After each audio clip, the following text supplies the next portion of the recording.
d'Harold Iman. Bonsoir Harold. Bonsoir. Alors on vient de le voir, une journée meurtrière au Pakistan. Comment est-ce qu'on explique ces morts? Alors le Pakistan est violent et depuis très très longtemps. Donc dans ce pays où il faut savoir que des centaines de personnes meurent chaque année dans des violences interconfessionnelles essentiellement sunnites chiites. Dans les mosquées chiites, on a l'habitude de recevoir des bombes pour les grandes fêtes et beaucoup de morts. Bon, alors ce qui se passe est peut-être dans la moyenne des choses, ni plus ni moins. Et nous avons aussi la zone Pashtun, Peshawar, donc ça c'est déjà un territoire quasiment taliban. Donc ça c'est le cas spécial du Pakistan où les revendications sont essentiellement dirigées contre le gouvernement, ce gouvernement qui est corrompu, qui tolère que les Américains tirent des drones à l'intérieur du territoire pakistanais. Donc vous voyez un contexte très pakistano-pakistanais. Harold, dans le reste du monde musulman, il y a quand même des manifestations très virulentes. Vous dites, Harold, qu'elles sont moins violentes?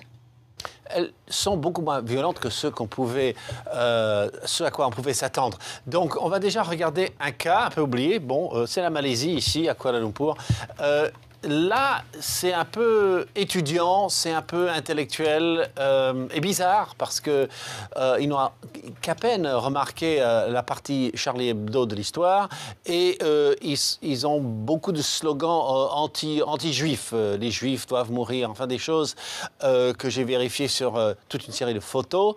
Bon, ça c'est leur spécificité en Malaisie où ils ne sont pas intéressés vraiment par ce qui se passe dans le détail en France. Et puis, on va aller d'un autre bout du monde musulman, c'est le Liban. Bon, le Liban, je vais y aller, c'est ici, n'est-ce pas? Vous voyez que c'est vraiment la moitié de la planète, là.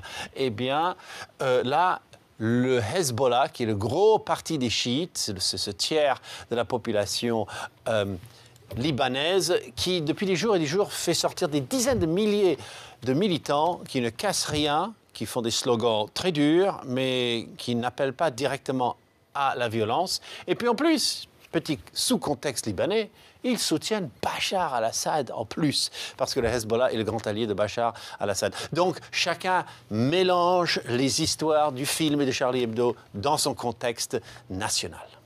Merci beaucoup Harold Iman pour cet éclairage.